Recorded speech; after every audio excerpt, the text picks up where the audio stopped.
Assalamualaikum warahmatullahi wabarakatuh. Waalaikumsalam warahmatullahi wabarakatuh. Bismillahirrahmanirrahim. Alhamdulillahilladzi ja'ala ramadhana syahrul siyam, syahrul mubarak, syahrul unzila fihil Qur'an, hudan linnasi wa bayyinatin minal huda wal furqan.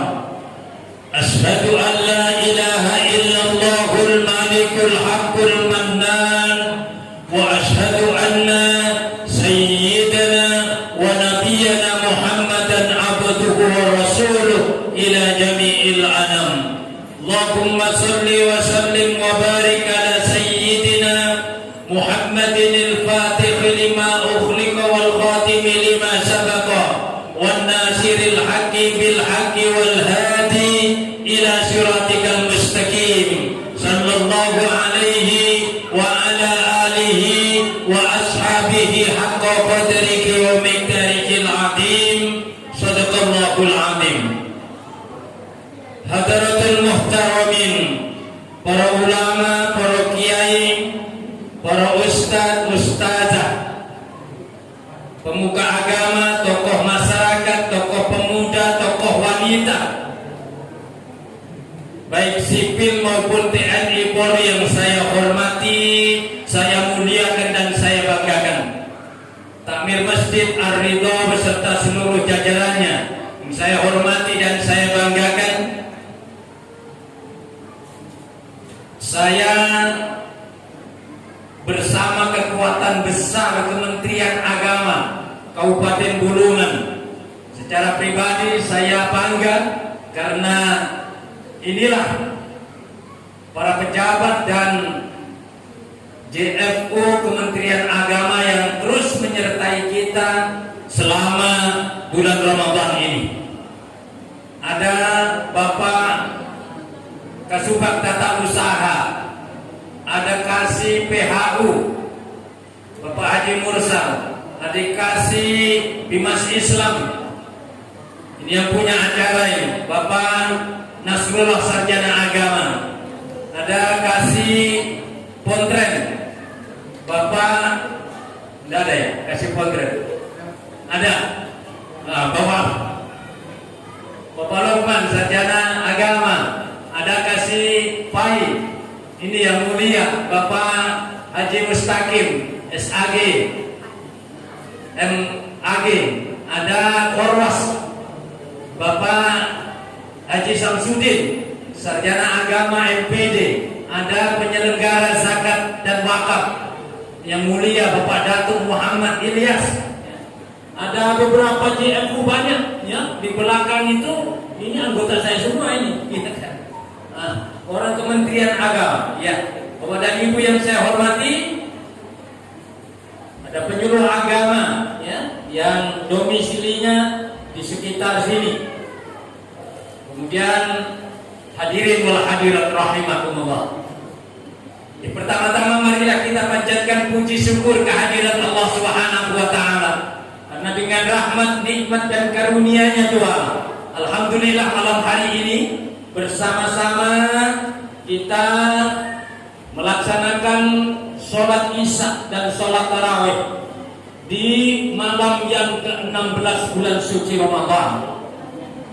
Malam yang penuh mubarak, malam yang agung, malam yang menjanjikan kepada kita untuk bisa menghapuskan dosa-dosa kita, baik dosa yang kita sengaja maupun dosa yang tidak kita sengaja, dari awal hingga akhir bahkan yang akan datang. Mudah-mudahan semua kita diberikan kesehatan oleh Allah Subhanahu wa taala sehingga kita bisa menyelesaikan puasa di bulan suci Ramadan ini 14 hari ke depan insyaallah.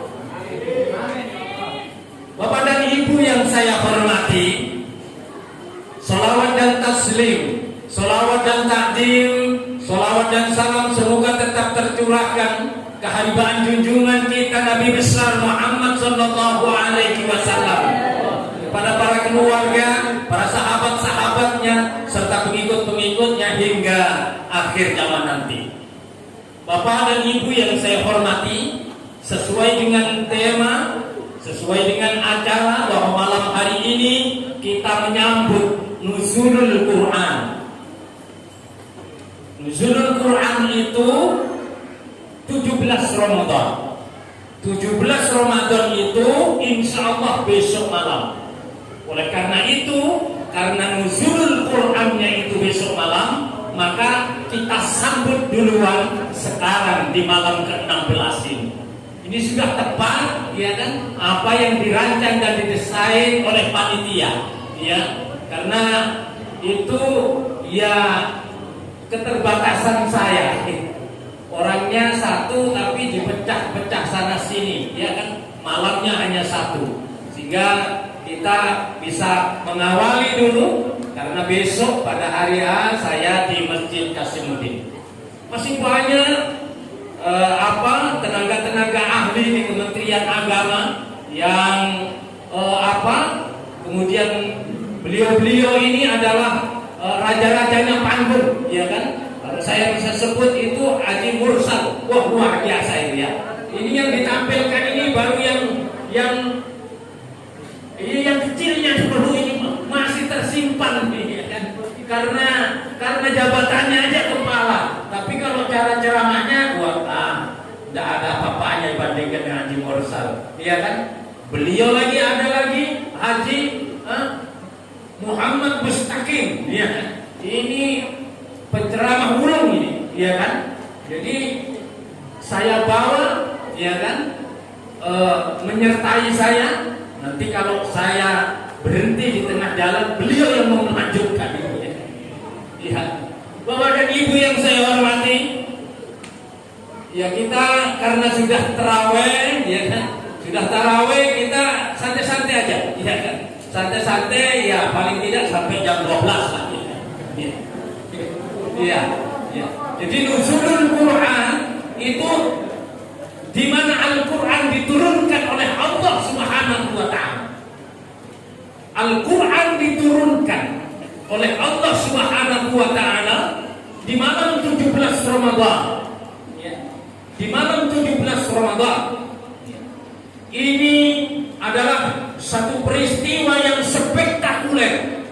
Peristiwa ini digandrungi oleh semua masyarakat di seantero alam karena memang Al-Quran itu menjadi petunjuk bagi manusia dan penjelasan-penjelasan atas petunjuk bagi manusia itu. Hudan linnas wa bayyinatin minal huda wal furqan.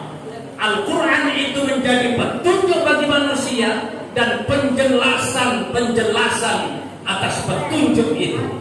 Oleh karena itu, jika Al-Quran itu kita pedomani, maka selesailah urusan ini. Jika Al-Quran itu kita pedomani, maka insya Allah kehidupan kita akan sesuai dengan rel dan kehendak dan serta harapan Allah Subhanahu wa Ta'ala. Bapak dan Ibu yang saya hormati, ya. Al-Quranul Karim sebagai kitab samawi yang turun terakhir dan terlengkap, ya. Turun terakhir dan terlengkap. Fungsinya bagi manusia adalah sebagai petunjuk bagi seantero jagat raya alam ini.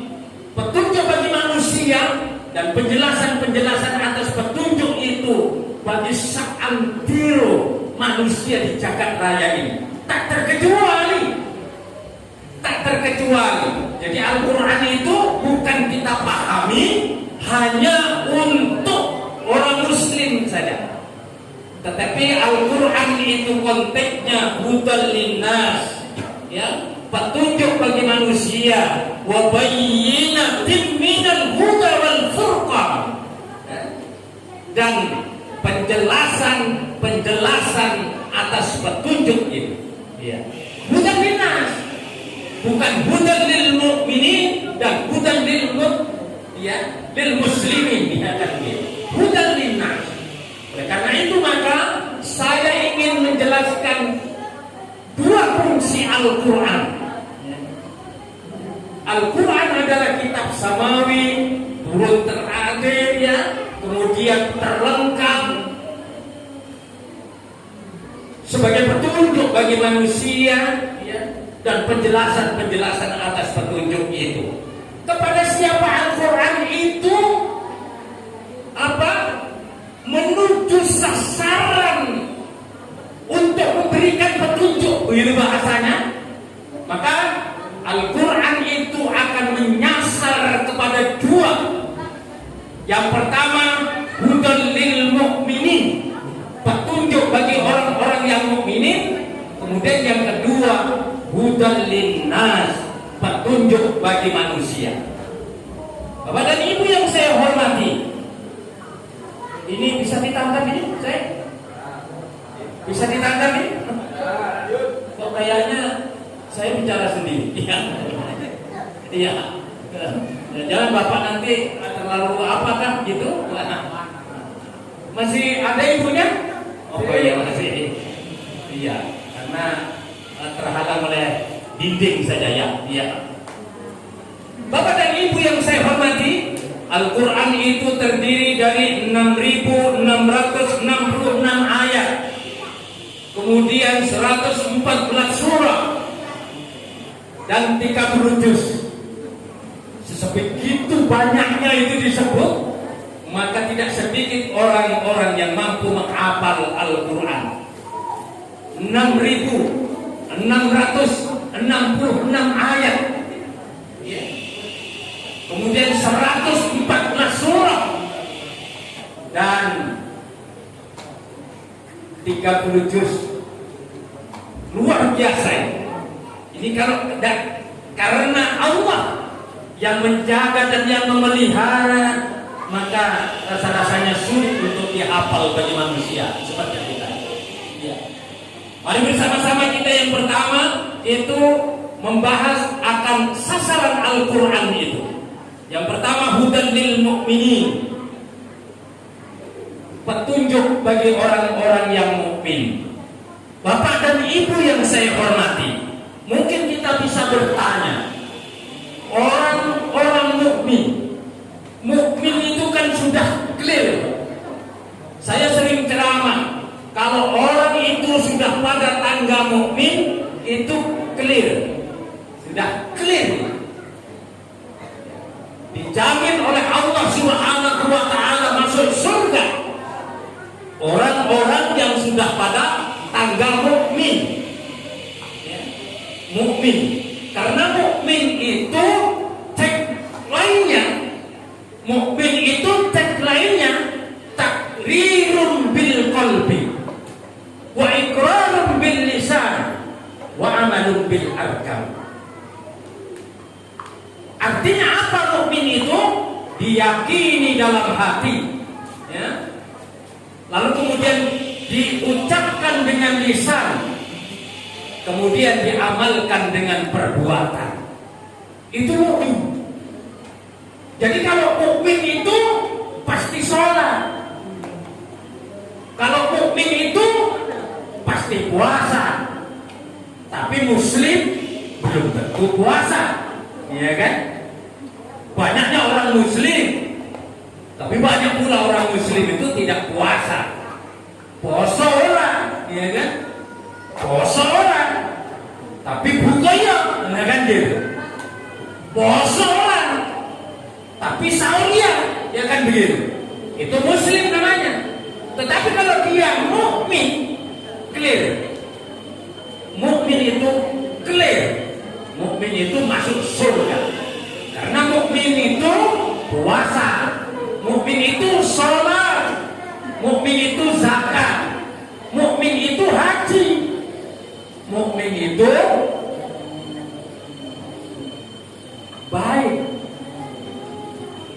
baik tingkah lakunya, baik kata-katanya, ya, baik segalanya.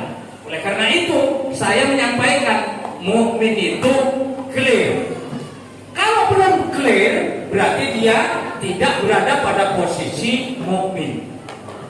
Iya. Hudan lil muttaqin. Petunjuk bagi orang yang muttaqin, bagi orang yang sudah mukmin, orang yang sudah bertakwa. Kenapa itu dikasih petunjuk? Iya. Karena tak ada satu manusia pun di dunia ini yang tidak tersentuh oleh godaan setan. Nah, ini yang perlu kita pahami. Semakin imannya tinggi, semakin setannya tinggi juga. Semakin besar imannya, semakin besar setannya juga. Iya kan? Semakin kaya hatinya, iya kan? Maka yang menghadapi juga setan-setan yang kaya-kaya itu. Iya kan begitu? Iya. Oleh karena itu, tak ada satu manusia pun yang tidak bisa tersentuh oleh godaan setan. Dan itulah ikrar kenapa setan itu mau dijadikan setan oleh Allah Subhanahu wa taala, karena sebelum itu ikrarnya dia ikhlas menjadi setan yang jelas tugasnya hari-hari adalah menggoda manusia. Nah, oleh karena itu maka ya mukmin pun tak terlepas dari godaan setan. Maka mukmin itu masih dikasih petunjuk oleh siapa? Oleh Al-Qur'an. Ya, mukmin itu masih diberi petunjuk oleh Al-Qur'an karena supaya mukminnya itu terus terkawal, ya, terus terkawal. Terkawal oleh apa? Oleh ajaran yang telah disandangnya. Dalam Al-Quran sering saya sebut, ya ayyuhalladzina amanu, hai orang-orang yang beriman, udkhulu bisilmi kafah, masuklah kamu ke dalam Islam itu secara keseluruhan. Secara keseluruhan. Wala tattabi'u khutuwati syaitan, dan janganlah kamu ikuti langkah-langkah setan. Innahu lakum aduwwum mubin. Sesungguhnya setan itu adalah musuhmu yang nyata. Ini juga dalam rangkaian menggiring, mengawal seorang mukmin agar mukmin itu tidak bisa keluar dari rel kemukminannya. Karena itu maka orang mukmin itu masih diberikan petunjuk oleh Al-Quran. Banyak godaan, Pak. Ya, apalagi di bulan puasa begini nih, ya kan? Katanya puasanya sudah hampir sempurna menjelang berbuka puasa, tetapi kemudian 1 jam sebelum puasa digoda dia, ya kan? Ngabuburit, ya kan? Ngabuburit. Ndak muda, ndak tua, ya kan? Jalan-jalan, ngukur jalan, ya kan? Ngukur jalan. Di sana ngeliat kue-kue, sedang kue-kue menggoda kita, ya kan? Sampai kepada tenggorokan kita menengguk-nengguk karena membayangkan, ya Allah, sebentar lagi ini kalau ini masuk ke tenggorokan kita ini, wah, luar biasa lezatnya. Seperti itu, ya kan? Tergoda orang-orang yang mukmin itu, ya kan? Karena ngabuburit, ya kan? Belum lagi ketemu dengan cewek-cewek, ya kan? Perempuan-perempuan yang sengaja menggoda kita, pakaiannya pun menggoda, ya, jalannya pun menggoda, ya kan? Lirikannya pun juga menggoda, ya kan? Maka jadi tidak sempurnalah puasa kita untuk mencapai kepada matahari terbenam. Oleh karena itu, orang tua dahulu kalau berpuasa 6 bulan sebelumnya sudah melanglang buana untuk mencari bekal, sehingga puasanya itu sudah menjadi puasa yang hawas bil hawas, ya kan begitu. Puasanya itu sudah di rumah saja, Karena di rumah ibadah, di rumah ibadah, di rumah ibadah, seperti itu. Ya. Bapak dan Ibu yang saya hormati, ini pentingnya hudan lil muttaqin. Jadi orang-orang yang muttaqin itu masih diberikan petunjuk oleh Al-Quran, oleh Al-Quran, oleh Al-Quran. Iya, iya. Banyak masih orang mukmin itu tergoda oleh segala sesuatu, ya kan? Yang sesungguhnya itu tidak pernah kita perkirakan, tetapi pada kenyataannya itu menggoda kita, ya. Oh, disibukkan dengan siang, ya, tidak pernah berhenti bekerja, kemudian dirinya capek, ya kan? Dirinya capek, ya, karena tidak istirahat siang, ya kan?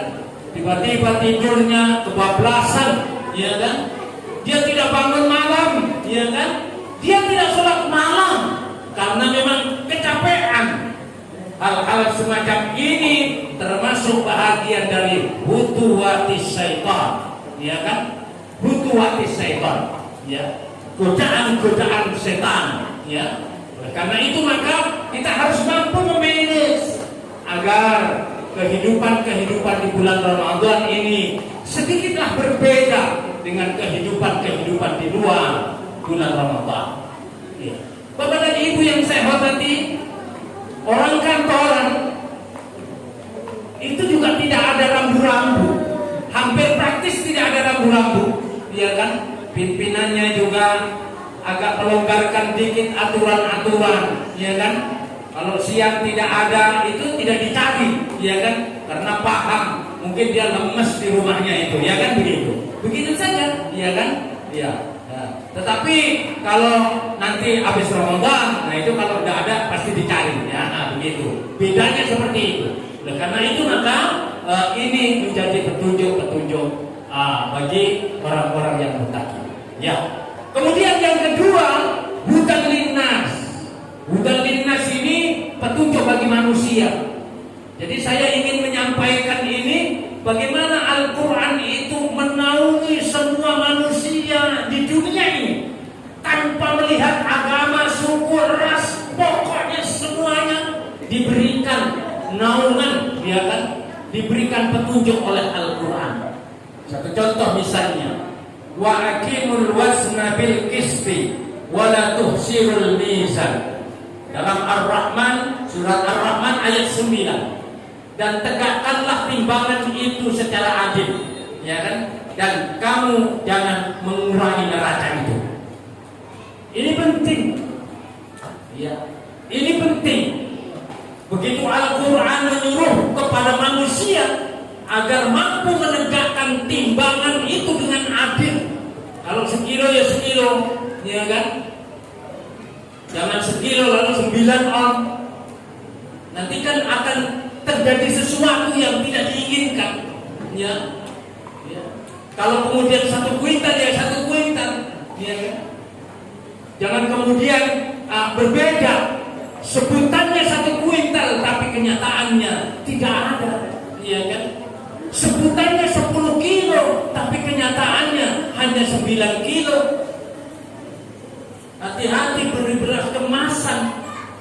Karena beras kemasan itu sudah tidak ditimbang. Karena tidak ditimbang itulah maka orang sekali beli sekali angkat. Berapa ini 10 kilo? Berapa harganya? 150 angkat. Ternyata di situ isinya hanya 9 kilo. Tidak akan kita protes. Tetapi pada saat-saat tertentu kalau itu menjadi marah, maka itu menjadi tidak benar. Dan yang tidak membenarkan itu bukan kita saja. Semua orang tidak membenarkan kalau hitungannya itu kurang dari kenyataannya. Wa aqimul wazna bil qisti wa la tuhsirul mizan. Bapak dan Ibu yang saya hormati, ya. Ini yang harus kita juga perhatikan. Begitu mulianya Al-Quran menjadi petunjuk bagi manusia di seantero alam ini, ya. Kemudian yang selanjutnya, wala taqrabuz zina innahu kana fahisatan wa sa'a sabila, ya. Jangan kau dekati zina. Sesungguhnya zina itu adalah perbuatan keji dan jalan yang buruk. Ya. Siapa yang suka zina? Tidak ada dalam ajaran itu. Islam nggak mengajarkan hindari zina, ya kan? Orang-orang di luar Islam tetap menyerukan, tidak bisa menganjurkan zina. Hindari zina, karena zina itu adalah perbuatan keji dan satu perbuatan yang buruk. Itu bukan kita saja, bukan Islam saja. Makanya Al-Quran memberi petunjuk kepada manusia. Manusia, jangan kau berbuat zina. Karena apa? Zina itu adalah perbuatan keji dan jalan yang buruk. Semua orang pasti begitu. Dan itu Al-Quran, men. Itu Al-Quran, ya. Itu Al-Quran, ya. Bapak-bapak atau ibu-ibu, kalau pekerjaannya zina, itu nanti akan dihadiahi. Namanya penyakit. Penyakit itu disebut dengan penyakit AIDS. Penyakit AIDS itu sampai sekarang belum kedengaran obatnya. Dan orang yang kena AIDS itu dirahasiakan. Karena memang nanti kalau disebarluaskan itu akan menjadi terkunci dekat. Tahu sampai AIDS? AIDS. A, anumu. I, itu. D, dimasukkan. S, sembarangan. Nah gitu. Jadi kena AIDS.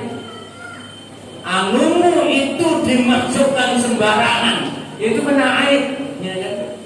Maka supaya tidak kena AIDS, anumu itu masuk di satu tempat.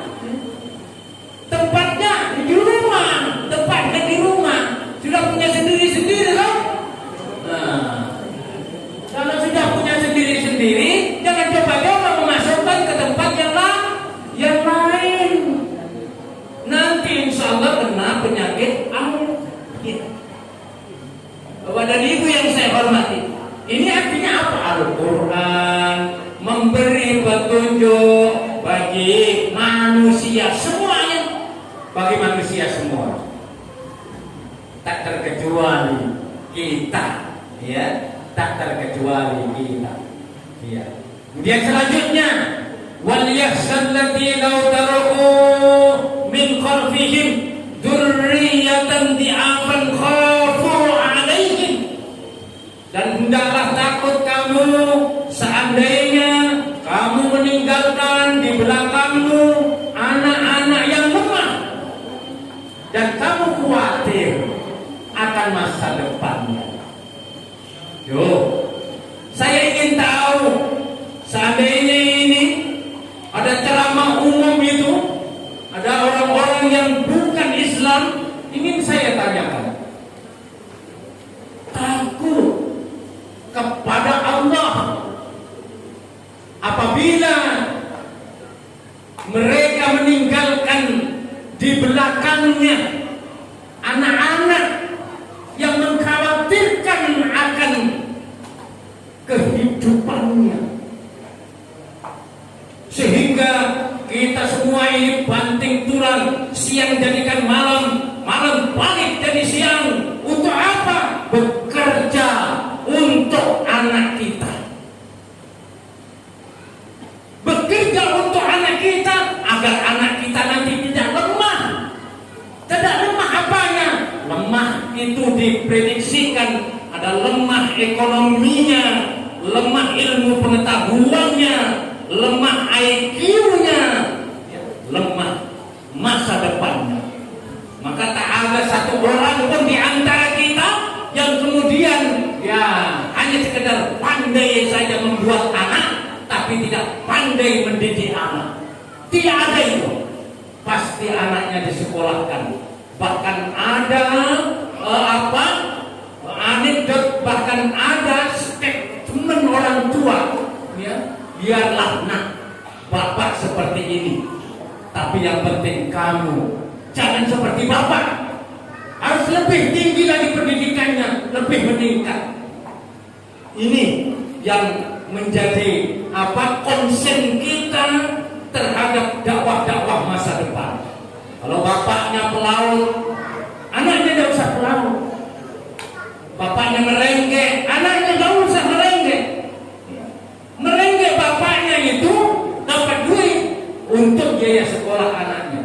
Anaknya jadi insinyur, anaknya jadi insinyur, ya. Anaknya jadi dokter, ya. Bapaknya petani, tidak apa-apa. Petani, silahkan lanjutkan petani, ya. Lalu kemudian disekolahkan anaknya itu, anaknya berubah menjadi dokter. Nah, ini petunjuk. Al-Quran ini memberikan petunjuk bagi manusia, ya, petunjuk bagi manusia. Nah, tidak ada kita ini kemudian bekerja siang malam hanya sekedar untuk makan-makan saja. Ya, untuk makan, untuk kita, untuk anak kita, untuk biaya sekolah anak kita. Maka semua itu dalam rangka untuk mengantisipasi agar anak kita tidak lemah imannya, tidak lemah masa depannya. Karena masa depan anak kita akan menjadi berbeda jauh dengan masa depan dengan zaman kita sekarang ini. Ini jika kemudian ditanyakan kepada semua manusia tanpa memandang agama, semuanya berpendapat seperti itu. Maka itulah namanya petunjuk Al-Quran, hudan linnas, petunjuk bagi manusia. Bapak dan Ibu yang saya hormati, berkaitan tentang lemahnya masa depan, maka saya juga menginstruksikan, menganjurkan, memberitakan kepada semua kita bahwa sekarang ini usia pernikahan itu 19 tahun bagi perempuan, bagi wanita, dan 19 tahun bagi laki-laki. 19 tahun ini dipandang cakep dan dipandang sudah mampu, dipandang sudah wajar, dipandang sudah stabil, ya. Apa itu kandungan calon hunian bayi. Sehingga kalau terjadi pernikahan yang umurnya 19 tahun minimal, maka insya Allah anaknya akan menjadi sehat. Anaknya tidak akan stunting. Stunting itu cacat, stunting itu cebol, stunting itu tidak sempurna. Karena apa? Karena produksinya dia belum saatnya dan tempatnya juga belum siap untuk menghuni barang 7 sampai 9 bulan untuk melahirkan anak itu. Oleh karena itu, untuk menghindari stunting, maka yang perlu kita perhatikan itu adalah usia perkawinan anak kita. Usia perkawinan anak kita menjadi penentu untuk mengkat apa banyaknya stunting itu. Bapak dan Ibu yang saya hormati, ini menjadi penting, ya. Ini menjadi penting untuk bisa kita pahami secara bersama, ya. Kemudian selanjutnya, dalam rangka persatuan dan kesatuan, moderasi beragama, maka Al-Quran telah memberikan ragu-ragu. Al-Quran telah memberikan petunjuk bagi kita. Apa? Di dalam Al-Quran disebutkan, ya ayyuhan nas, inna khalaqnakum min dzakari wa unsa wa ja'alnakum syu'uban wa qaba'ila lita'arafu inna akramakum indallahi atqakum.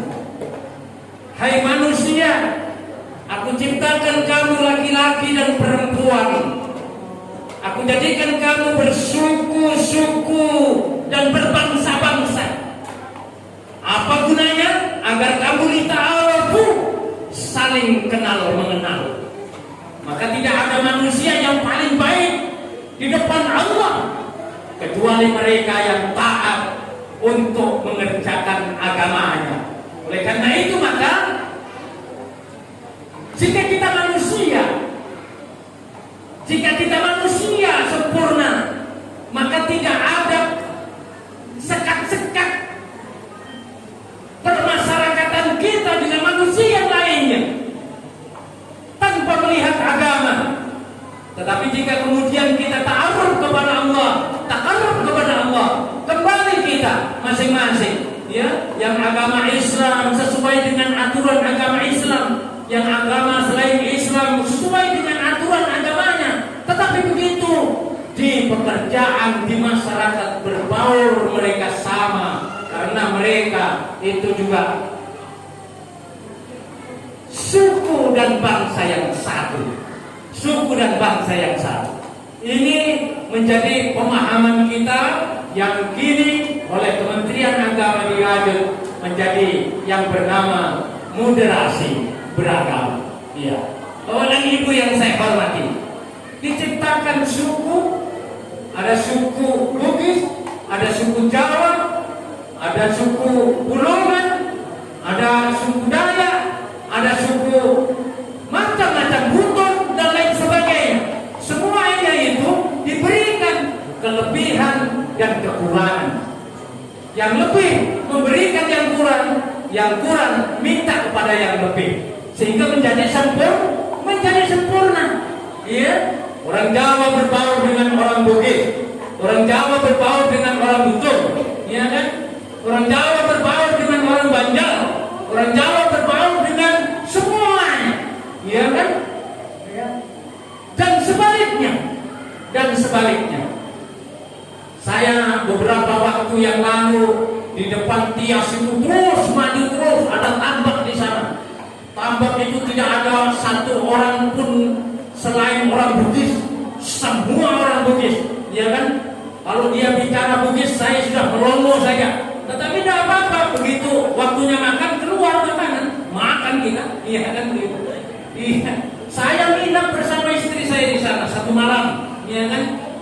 Satu malam. Udah apa? Kita berbaur enak, iya kan? Iya enak. Dia paham juga. Waktunya kita ngopi, kasih kopi juga kita. Iya kan begitu? Iya. Orang Bugis nanti ke tempat orang Jawa sama juga. Jangan usah khawatir. Iya kan? Begitu sudah. Bersuku-suku dan berbangsa-bangsa. Suku bangsa itu untuk lita'arafu, saling kenal mengenal. Iya? Ya ayyuhan nas, inna khalaqnakum min dzakarin wa unsa wa ja'alnakum shu'uban wa qaba'ila lita'arafu. Inna akramakum indallahi atqakum. Qala Rumairah, ya begitu. 135 juta penduduk Indonesia, terdiri dari banyak suku bangsa. Itulah Indonesia. Ada Jawa, ada Bugis, ada Sunda, dan banyak lagi yang lainnya. Kan begitu? Luar biasa, ya kan? Luar biasa. Dia, nah ini otak kanannya ini, ya kan? Otak kanannya ini. Janganlah saling menghina satu suku bangsa dengan lainnya. Iya. Karena kita satu bangsa dan satu bahasa Indonesia. 135 juta penduduk Indonesia. Begitu Pak? Iya. Begitu Pak, Al-Quran itu Pak. Al-Quran luar biasa, Al-Quran ini Bapak Ibu. Ya, Bapak Ibu yang saya hormati, mungkin dari sisi lain saya mengambil ini untuk menyambut nuzulul Quran. Tetapi cerita-cerita lain banyak bagaimana diturunkannya Al-Quran. Mungkin nanti bisa ketemu dengan ustadz-ustadz yang lain. Mudah-mudahan ustadz yang lain bisa membahas bagaimana sejarah turunnya Al-Quran. Tapi saya coba, karena ini tagline-nya itu moderasi beragama, saya ingin menyampaikan bahwa Al-Quran itu bukan hanya untuk orang Muslim. Al-Quran itu tagline besarnya hudan linnas wa bayyinatin minal huda wal furqan. Al-Quran itu adalah sebagai petunjuk bagi manusia dan penjelasan atas petunjuk. Saya kira mungkin itu yang bisa kita sampaikan pada kesempatan kali ini. Terima kasih atas segala perhatiannya. Mohon maaf dan ribuan ampun atas segala kekurangannya. Bersama-sama saya, rombongan, kalau ada sesuatu yang kurang berkenan, saya mohon maaf selaku pimpinan rombongan. Mudah-mudahan kehadiran beliau ini menjadi silaturahmi yang erat bagi kita semua. Mudah-mudahan mendapatkan berkah yang luar biasa di sisi Allah Subhanahu wa Ta'ala. Terima kasih atas segala perhatiannya. Mohon maaf atas segala kekurangannya. Wallahul muwaffiq ila aqwamit thoriq. Assalamualaikum warahmatullahi wabarakatuh.